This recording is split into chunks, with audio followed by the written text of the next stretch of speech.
Squatch and Holler.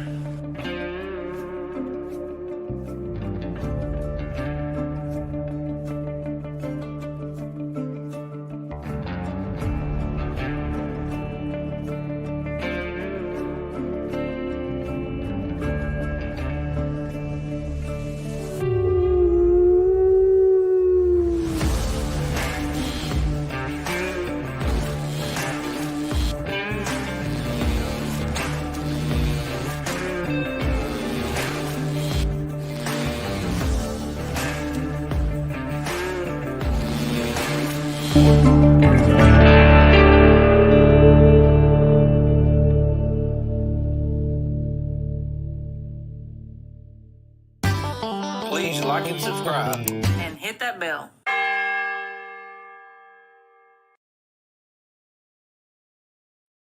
All right, y'all. This is a special edition here. Talk to Mr. Lee, young man from UK. We're going to do a short version today. We're going to have him on. He's seasoned at a young age. He's already a seasoned investigator. I think some of y'all are going to enjoy this. If you hadn't already seen him, he has Mythical Legends podcast. And if you can go and subscribe to that, we're going to get him on in here. Daniel, how are you doing today? I'm very, very well, Roger. How are you? Doing good. I appreciate you, coming on. I know you're really busy. Y'all in the chat, y'all, this guy here, he is doing the work. He's putting all of this together. I'm a little envious of him. I got a late start. Y'all know my story, but for years, a lot of us couldn't talk about what we've experienced. But now it's a different day and time. And Daniel, we'll get started. Jump right into it. You tell people, where you're from and how you got your start. So I'm from Somerset, United Kingdom, and I probably started to get interested into Bigfoot probably 2 years ago now. I was sat with my granddad and we were watching Expedition Bigfoot, and we were going, "Oh, what's that?" And I turned to Gramps and went, "Is this real?" And his answer was, "Could be. We don't know." And we were just kind of having a small conversation about it. And then we returned every week and we were watching every episode. And my cousin was with me as well. And he's 10, so he's 4 years younger than me.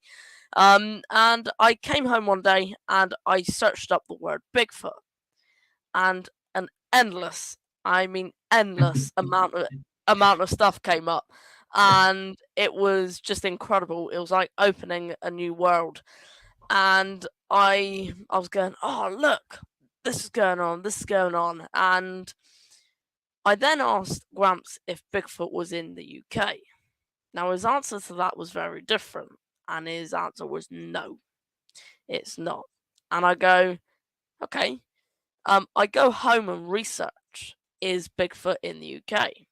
And reports start coming up. I go, oh, okay, that's interesting. And then I start looking more into it and get more interested. And now, because I'm autistic, I will follow something through, and I will follow something until I feel very, very satisfied. Right. And when I saw something and it was an actual Bigfoot on a YouTube video, I go, and it's here in the UK. I run up to Nanny and Gramps' house. I would say to my nan, Bigfoot may be in the UK. I went, it may be. And she went, really? And she didn't believe in any of it at all. And I looked at my cousin and he went, I want to go out and do what they do. So I decided to, we had a local forest, and this was about a year ago now, where we went out to the forest, just starting to gain some experience. So then we knew if we did ever come to researching Bigfoot, we knew what to do. So we're out casting, and we called it Expedition Deer. And we're out looking for deer and acting like deer was Bigfoot. And we were casting footprints. We were playing with plaster of Paris. We bought a tent, and I don't like camping, but it's good for base camp and that. And we're out, and towards the end of Expedition Deer, we had 3 deer sightings. One stood in front of us and barked, which was amazing. And we had so we were. Then once we finished Expedition Deer, because there's only so many times you can go out and go and look for deer and go and do the same thing.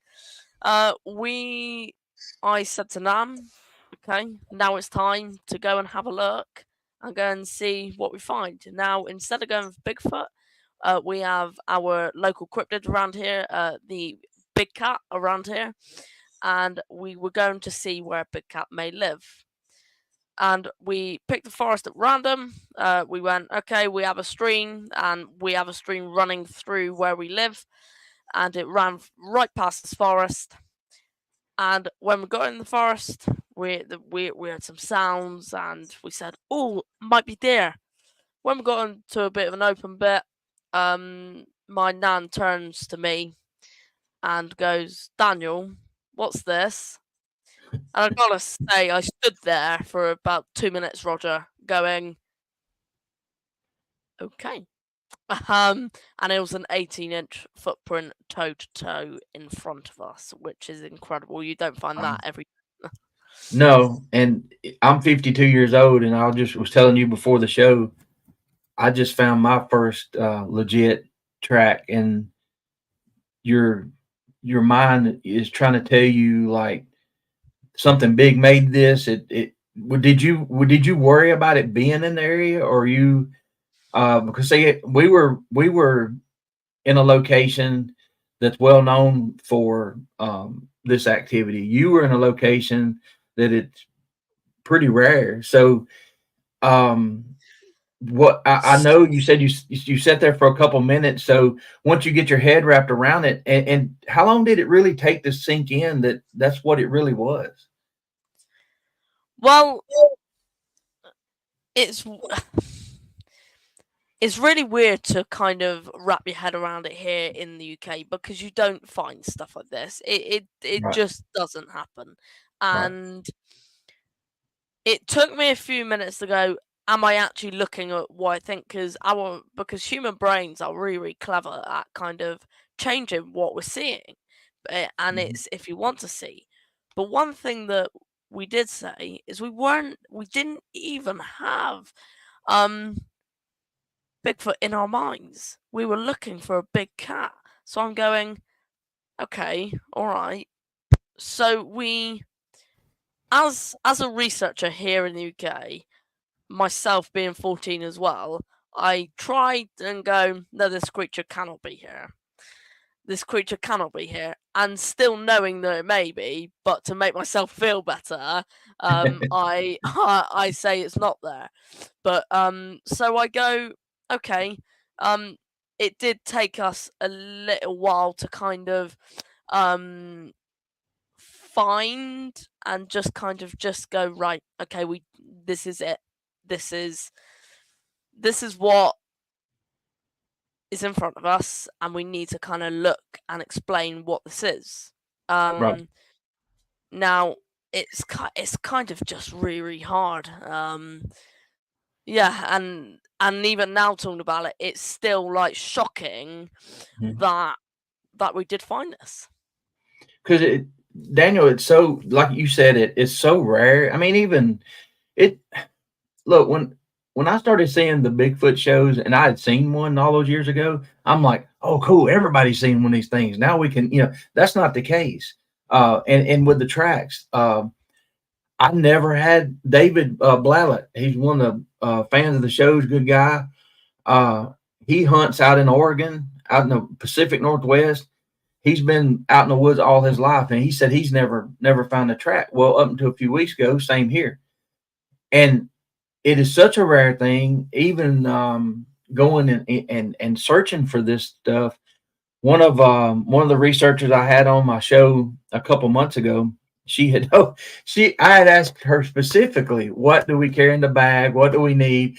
And I had none of this stuff, right? Because I wasn't expecting to find this. And the first thing she said, "Did you cast it?" And I'm like, I didn't even have a ruler. I couldn't even measure it. I had to go with my boots 12 inches, and then mine is a guesstimation, and I'm on the conservative side with the 18 inches. But And I I I will say that I think what helped us out a little bit was kind of we did the gaining the skills before mhm, we went exactly, out and we went looking, so we knew what we needed, and you were prepared. we knew how to do it. Yeah. So and every time I go out in the forest, I'm always prepared for everything. I have first aid kit, I have a DNA kit, I have cameras, I have all sorts, and I think it's really important that these certain kits, and every time before I go out in the forest, it's like we're going again on Friday. Every time I make sure I have the same equipment, same kits, even I won't forget a pen. We've got a ruler, and I think gaining the experience helped first, and everyone out there, that is probably one of the most amazing pieces of equipment that you can have is this behind you. Right. I think And it. I've heard people all my life say, you don't, if you're prepared, you don't panic, you don't make as many mistakes, right? So that comes with anything. And Yeah, while you were talking about casting the deer tracks and stuff like that, man, that's amazing, because if you start out with the small tracks, just little things like learning how long it takes for the plaster to dry, yeah, at different depths and sizes, is um that's now kicking myself because it's like, and I'm make you even worse here by going. We found a deer hair, and we got a microscope. I bought a microscope, and hmm, I put the hair under the microscope. I learned what the medullas are inside, and I think that's really, really amazing. yeah, so you it's pretty amazing, because I'm in a transition period to where, am I a podcaster? Am I, like we talked about before, an experiencer, a knower, researcher? I'm kind of a little bit of all this, but talking to you and some other people, I know if I'm going to get serious about this, I have to get more prepared. So this is good advice. You just And telling the story, right? and I and I can honestly say, if you need Roger, I can spend an hour with you going through what is good advice, what equipment you need, because in my opinion, it's probably one of the most important things that you need out there. And to be honest, I loved in the first few days as of the expedition deer taking everything. I took everything in my room, and from then I've decreased everything, and I take one bag on my back, and it is literally just the kits, cameras, and I've hardly had to buy much. Now I have been lucky in the fact of having a proper camera and having a video camera and having a nice tripod, and because my dad does gigs and he's a musician and teaches in schools, and so he has that. Now Right. to buy a an okay camera isn't much, but all you need is your phone and possibly, if you get really serious, a stabilizer, and that's pretty much it. My son, he has the, I don't know what iPhone I have. He has the latest, and because of doing shows like this, we met a guy. He had introduced a few people to the LiDAR app, and you can get LiDAR on the phone. And my Mhm. son tested it. Well, he did like you. He's more prepared than I am. He tested it on objects and rooms and everything. So he when he's there, he took LiDAR of one track we found in Alabama, and it turned out amazing. Now we don't have a lot of time. Can you tell? Can you? Well, we got a while, but can you tell? Is it something you can tell about the DNA sample that you Oh took? yeah. Oh yeah. You guys buckle up for this. So going back to the print, then we have the we took some eDNA from this print. We casted this print, and it was toes, and you could see that. And as much as I tried to debunk it, I couldn't. Right. And so I started emailing around, and obviously I didn't know much about environmental DNA back then. Um, and I'm talking probably 4 months ago now, so it wasn't long ago. And I then emailed one company, and they accepted my samples. Now, because in my way, I'm a 14-year-old, and it's very unusual for someone to ask for that. So I was very, very lucky in getting the cDNA sample for free. Now I Wow. know no researcher can get that, but the results were amazing. So we got it was probably 8 weeks it took, and they did an extra week because they had to do extra analysis on it. I thought that's weird. They wouldn't tell me anything. All I got was I sent an email and went, "Yeah, we're now on this stage," and what we were out in the forest probably every weekend, and we were out putting trail cameras out. We actually found some unknown scat. Very recently, probably about 3 weeks ago, we found a pit of about 40 different bones, which was an amazing find. We found all different kinds of stuff, but when it came back in a proper document, and I could not believe what I was seeing.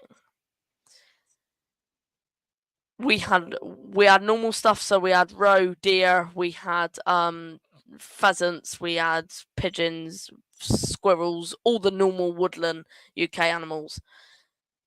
And then it came back with human. Now I'm not surprised, because we didn't have proper gloves back then. So because we didn't have the money, but it came back as old world monkey and great ape DNA. Well, I got goosebumps because I've heard you say this one time before, and that's like scoring Jackpot. scoring in the biggest game. You know what I mean? That's what you're looking for, right?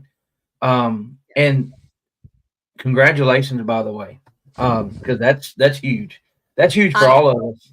even now, Roger, I cannot believe what we found. Even now, when I'm telling it for probably the 100th time, I still cannot believe it. Right. And you said there are no primates in the No, UK. There are and no primates. there are no predators. Nothing. I yeah. I'm when I heard you tell this story, I'm like, I've got to talk to him because we can. I'm not too proud to learn from a brilliant 14-year-old. You know what I mean? I've always, whether you're playing guitar, learning an instrument, or learning how to do a job, you want to be around people that know and that are smarter than you are. But so you found the track, Hmm. and you're having trouble, believing, and I understand, because even though you're looking for this stuff, it probably started out as a hobby, but you went about it in a way that you were prepared when the opportunity arose. and that's something we all can learn from. And I want to go back to something you said. So I know you don't give your area out, which is very smart, but you have found a track, the DNA, something else important, the bones, the pit. You said a pit. So what? And it's not only that, Roger. We found all sorts of tree structures. Now, obviously, I'm very, very skeptical about tree structures because obviously here in the UK we have scouts and all that. Now, towards the front forest there were like dens, so we had to rule them out. Right. But we had to, and it's just like a ridge, and it's not as deep of a ridge like you guys have in America. But we did have to use a rope to get down there. Now, and when we got down there, it was a 15 feet tall tree structure, and you don't see that. Now, my cousin was with me, and as I mentioned earlier, he's 10. Now, he's pretty much as brave as I am, and I'm... Now, Nan is up on top of the ridge, and we were taking photos. Now, I went to get Nan, and my cousin William was there by himself. And he was taking photos of it, and we put a trail camera out. And when I got home, I was sat in this very room, and I was doing another podcast. And someone commented, and I posted the photo and going, "What do you guys think this is?" And someone came back and said, "Is that Bigfoot?" And I go, "No, it's to me, it's a possible tree structure." Why zoom in the back? There's a black shape. Now, you can only see kind of a top bit. It's got ears, and it's just black. Now, the sun was setting, so it was kind of your afternoon, evening bit, where, and you didn't kind of know proper, like the sun was fading, so I couldn't rule it out. But it looked like something that was standing there. Now, what we thought was level, when we got back to that same place, my nan got down on her feet trying to place it. Yeah, so what we thought was ground level, Roger, was actually 15 feet in a tree. 15, 20 feet in a tree. Wow. Now that makes it more likely to be something. Right. Because we could place it. Right. And so have you had, so going from my experience, if you're going into anything's home place, have you had anything odd happen? Have you heard sounds, anything thrown at you, or Nope. Any interactive like that? Any interaction? Nothing. Okay. Now, it's all this could be a hoax.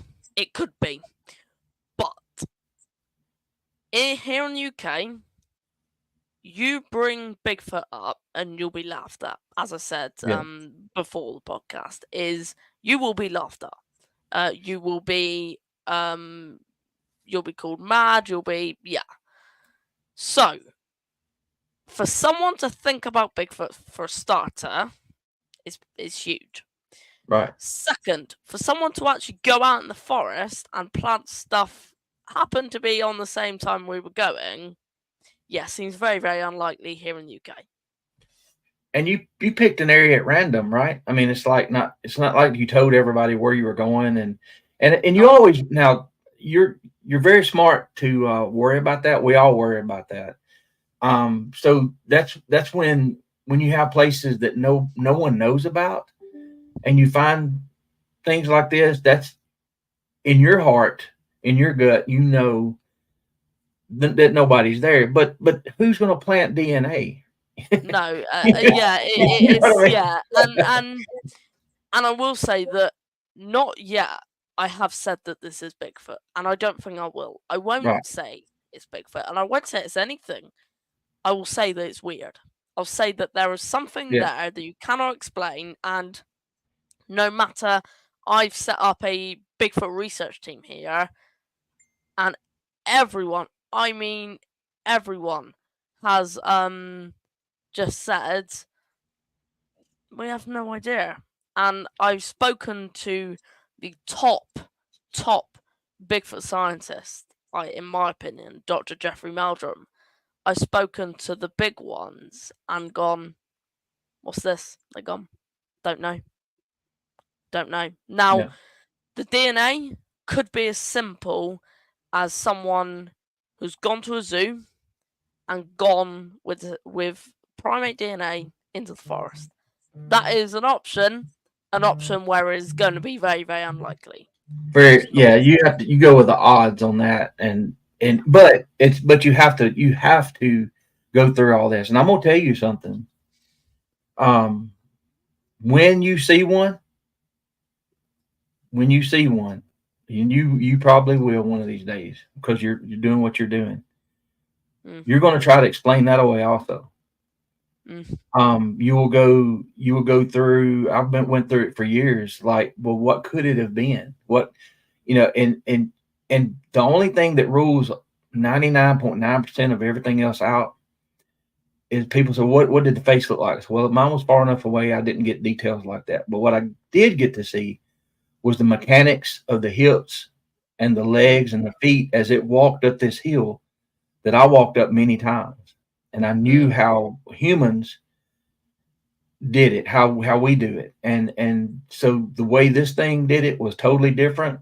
And then years later, when, Dr. Jeff Meldrum that you mentioned and Cliff Barackman and all those guys, and they started talking about, and other people before them, I didn't hear those guys because they were in the Pacific Northwest, So when they started talking about the flexible foot, then it started making the things that I saw make sense, how it was possible.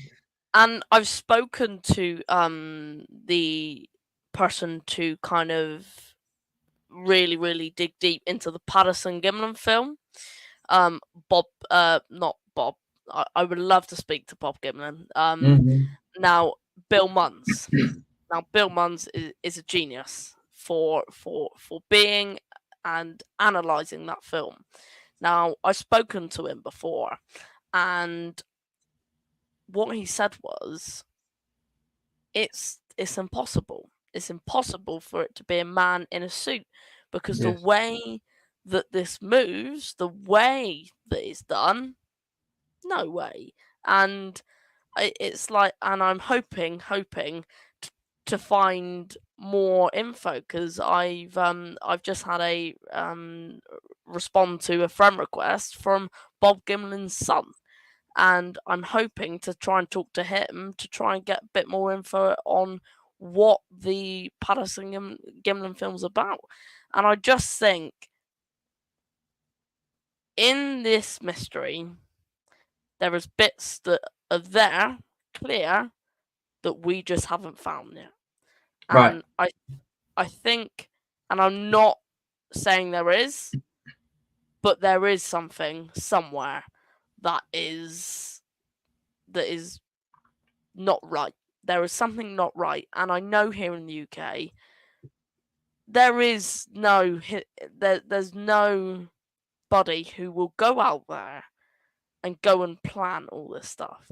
And someone here in the UK accused me of going out to the forest, and you may laugh at this, and planting Bigfoot hair in the forest. And I go, okay, bye. Bye to you now. If you're gonna tell me that, no, right, no, and we've all dealt with it. Somebody said, "Well, why didn't you cast the print that you found?" Even if I had of, there would have been those people, Daniel, that would have said, "You did that. You did it." But here's one thing that's important about your podcast, about my little show, and all these hundreds that we see. Okay, we're getting people that are coming with evidence. I can sit down and talk to you about how the thing moved up the hill. Okay, it's burned in my brain. We have these little pieces of this big puzzle, I may only have a small part of it, right? But it may fit together with somebody that saw one in another part of the country doing something else. Something I've recently learned from people that I trust that have been around these things a lot, that actually live in areas, and a lot of them don't even want to be there, but that's where they live. Um, I have 4 instances from 4 different people when the Bigfoot wanted to get away. You know, you have a standoff type thing situation going on. They drop down or not, and I'm not saying all of them because I believe there may be different types, right? A few different types.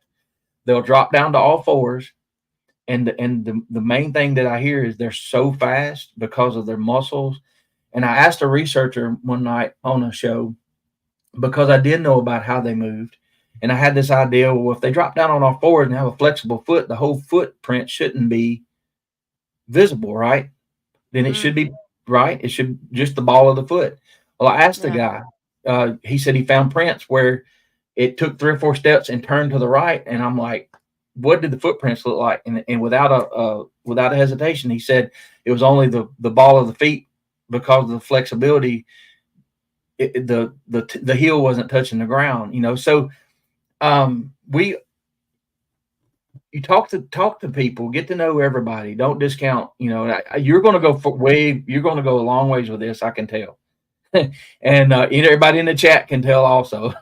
And There is one question which I'm quite keen to answer is what is your opinion about the high strangeness that some say accompanies Sasquatch? man, you had to bring that up. Okay, Now, here we go. now I now this is going to be quite quick with me because Okay, my thing is it's flesh and blood. I'm completely on the flesh and blood side. Now, okay, I agree that there are some types of weird things that go on with these creatures which may make them go, are they a bit smarter than we are? And are they outrunning us? And the only thing I do think is weird is the orbs that seem to appear when Bigfoot appears. I, I haven't wrapped my head around that yet, and I we here in the UK we have had quite a lot of activity on UFOs. So I go, okay, are we looking at at something here? But I'm going. I think um I don't know if you saw that. I, I I'm didn't gonna know. I'm gonna jump in. I agree with you, and I agree with Mr. Duffy 81. Um, Everything that we talk about speculation, and I have seen orbs with witnesses, right? With the Mm, screams going on and the knocks. I'm not totally convinced that the knocks are always wood on wood. Maybe mouth, maybe hands together, maybe yeah. hands something that big could slap a tree and make it sound like that, right? Mm, So, but my son is 26, asked a question on the way back from the Bigfoot conference. We talked to a lot of people in Gatlinburg last year or this year, and he said he's an animal person. He said, so when I hear about this strangeness that we're talking about, how would you like to have been the first person that came back and tried to explain what a chameleon was? How does a firefly work? I don't know if you guys have those the lightning bugs over there. Um, an octopus is how smart an octopus is. It has reasoning. It can change colors. An eel can generate electricity, right? mm. So some of this extra stuff may be not supernatural, but it may be nat. I don't even know what the word would be, but Say where one of the words that my team has kind of renamed, let's say, is the word paranormal, stuff that isn't normal. Now that paranormal seems to be related to ghosts, spirits, UFOs, that right, type of stuff. But actually, if you actually open it up, where you go, the word paranormal, stuff that isn't normal. So actually, yeah. it's all paranormal. You could use the word cryptids or so. Yeah, yeah. I will. Yeah. I saw an orb one time quickly when I was about 17. It was about the size of a basketball or a beach ball, and to me, the way it moved and everything, it looked like it was natural, but it was amazing. It was energy, and the way it was drawn to the train tracks, and it looked like the magnetic draw of it and how it stabilized, and then it smoothly came to us, and then it was ripped away from the tracks. Two witnesses with me, right? And didn't make a single sound. But I think I saw a comment where maybe we get divided because you have the woo. They said the woo side, but maybe there is a type of energy, with the infrasound, with the low frequencies. Have you ever listened to? I know you have probably, Mr. Moorhead, Ron Moorhead. Have you ever listened to him talk I've about interviewed the? him, brother. Okay, so there you go. So the energies, right? The he the way I'm with you. I think they're mostly natural. They may have some abilities we don't understand, and And until we, and I will go with the definite infrasound because there is a possibility, and I cannot say this for definite. Um, yeah, but I may both me, my cousin, my sister may have had an experience there. With infrasound. Now, I'm a agree with infrasound, and we kind of have to because we have now proved it in tigers yeah, and living animals. it's real.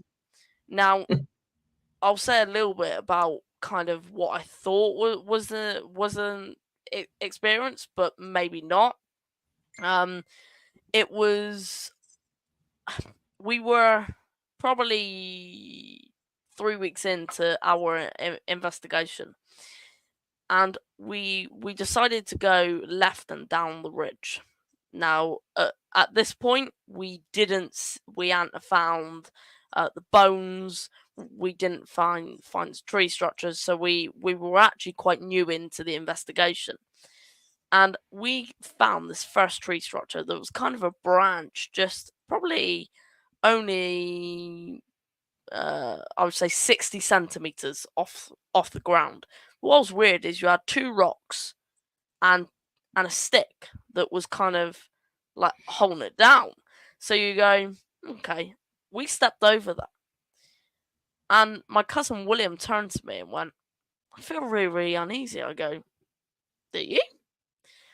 And I then go, oh bloody hell, I do too. I go, that that's not normal for me.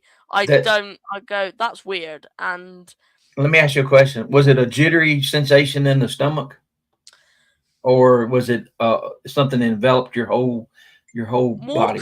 more kind of anxiety, I'll say, towards it, where you just go, I don't really know what I feel like. And now I suffer with really, really bad headaches all the time, and it's normal for me. But when we left that forest, my cousin had a headache that evening. I had a headache that evening, and I had a headache 3 days following. And I go, yeah, that's not normal for me. I don't have Something. a headache 3 days following unless I'm ill, and I wasn't ill. So I go, okay, that's weird. And when we returned, my sister came with me, and we kind of stepped over that barrier, and we went, we now feel suddenly adre- adrenaline was going through me, and my sister Emily turned around to me and went, "Oh yeah, I can feel that." Like, and it went dead silent, and I went, "Yeah, that's weird. That's weird. It's gone dead silent."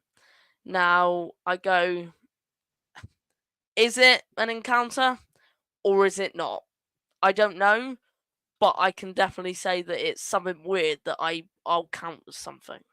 And I know people like you that are very thorough. I bet that's in a journal somewhere. What day it was, what time of day, what time of day, and maybe go back there.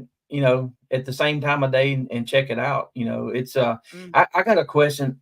So you were drawn to this. Would you agree? I mean, To you this had an interest. forest. You had an interest, no, to the subject, to Bigfoot. You had an Mm. interest, and it pulled Yeah. you in, right? A lot of Yeah. people that I've talked to, and myself, we were drawn in different ways, and it feels like uh, it's speeding up. If that makes sense, you talk. I've met so many people across the country, now the world, that some of us don't even know why we're looking where we're looking. Mm. And that's strange to me because I've just noticed that. I've talked about it a few times. Do you feel that this subject is pulling you to a truth, maybe to find out the truth, or what is your motivation? Well, the main motivation at the moment and is the amount of stuff that we're finding. Now, it's very rare to find that amount of stuff. Now, Hmm. there is so much that I do in the Bigfoot community. You have no idea, Roger. I do events, I do expeditions. I'm starting about 4 brand new projects in January, major projects. Um, and I I got a podcast of my own, and it seems to be a very very big world for me. So yeah, Darren on the screen is a member of my team. And he's actually been to that forest. Okay, cool. And it it was weird. And I just think because you don't find things all the time, you probably will lose that motivation. And I don't want that to happen because I know that here in the UK, the work that me and my team are doing could be could be the answer. And I think that's why we can't stop I in think you're case it right. is. And with me, I talked to a guy here a while back. I shared some info with him that was something I had, my info. And I'm like, look, I'm not the jealous type. I'm not the one that's going to be the one to. I'm just not there. I'm not there yet. I may get there where I'm more organized and become Mm. that. But And I will definitely help. I will definitely help you do that, Roger. I appreciate you and you the help the see examples like you and other people. There are a lot of great researchers, a lot of and most of them are unknown, and some of them want to stay unknown, right? Mm. And they and because of let's for example, let's say I had a place that was a hot spot. I had all this evidence. Maybe I wouldn't want that out there. There are people that don't. I know Daniel. I don't. You've been in it a while. I've been shown evidence that just I was speechless. Those pictures, not the picture that you may see something. I mean, the pictures where it was off a trail cam, 7 feet away. You can see the veins. You can see the tendons. You know what I mean? And And I've yeah, and and when what floored me was I've always told people the one I saw when I was 14 didn't look like Patty Rogers, their film, the Patterson Gimlin film. mm, It looked like an athlete. And when this wow. person showed me this picture on their phone, I s that's it. That's what I saw. Mm, And the muscle mass and just it was amazing. But there's stuff like that everywhere. And it yeah, maybe I hope. and that's what me and my team are going to eventually kind of flush everyone out. It's go The co-founder of my team of the UK Bigfoot research team has been looking for this creature for 50 odd years now, and he's been interested in Bigfoot, and he did not speak to anyone. He didn't know anyone. Within about 2 months of me meeting him, he's now in a Bigfoot research team and the reason why is because he has been looking for this creature for like years, and he's come forward, and the fact that he's come forward is incredible. Yes. And now both me and him are best friends, doing meetings every Sunday, and we're now doing um team meetings and events and all sorts. So it's like going from that, which is why on every podcast I'm on, I very much encourage everyone who does have a story and have seen this creature come forward now. And the reason why is because the more people that see this creature, the more people that know about it. I guarantee here in the UK there are more to what I'm hearing. There are more to what everyone's heard, because what I've heard from America, I interviewed one person who didn't tell their story for 35 years, and I go, there's got to be some. I'm one of them. And mate, I'm glad that you've kind of come forward, because the more people get out there, the more people bring their sightings into one, the more we work together, the more chance we have of proving that this creature's real. Right. And yeah, and we're at the 46-minute mark. I know you've got a busy day. I appreciate everything. Can you give everybody your your contact info or your podcast and all Yep. that, and we'll wrap it up. Say to everyone out there, then, I'm on Facebook, under the name Daniel Lee. I have my email is, if you email me at ukbrt.db@gmail.com, and that will come to my UK Bigfoot research team email, and my email's also on Facebook. I have 2 groups on Facebook: the Bigfoot research group and the Mythical Legends podcast and expedition one. And then obviously I have my podcast. I will be happy to hear from any of you, and especially you, Roger, and as well, mate, if you ever need guests for your podcast, I know quite a few.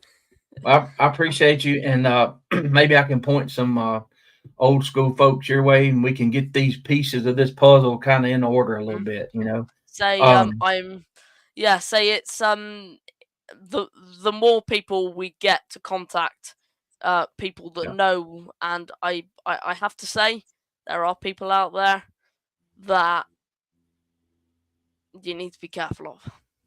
Oh yes, and yeah, and and, very, very careful of. There's good people advice. closer than you think. Good advice. You're right. There are those people that are jealous. There are those people that are trying to use you. There are those, whatever. You're smart, way beyond your years. Keep gathering information from us old people, and file it away. And I think you're going to do great things. You already have, actually. I mean, I saw a comment on here from a serious researcher we have that said, I don't know whether to be impressed or embarrassed. Because we do this, but we learn. So what I'll do, we'll end it here, and I'll send you my email if you have any information for me or whatever, and if I can help you with When names. when I have time, I will, say possibly this evening, if not tomorrow. I will send you over an email on my eDNA kits, on my Okay. everything, and I will send you over some stuff, and it should be brilliant. But thank you very, very much, Roger. I've very much enjoyed it. Me too. We learned a lot. You teaching us old dogs, as they say here in America in the South, teaching old dogs new tricks. So we will see you later. I'll get that information to you, and you have a good day. Amazing. Thanks, Roger. Thank you. All right, y'all. Daniel, he's impressive. He was kind enough to come on here. We knew we had about 45 minutes to 50 minutes. He's got a show to do. And thank y'all for coming, and go over there and show him support. I'm asking questions because of my curiosity. He's going to be asking questions because I believe he's going to teach the world, right? So y'all have a good day. I've got a show tonight at 8 o'clock with Larry and Debbie. We've got a lot of stuff to talk about. Larry and Debbie Porch, the newlyweds, and we'll see y'all then. Bye bye.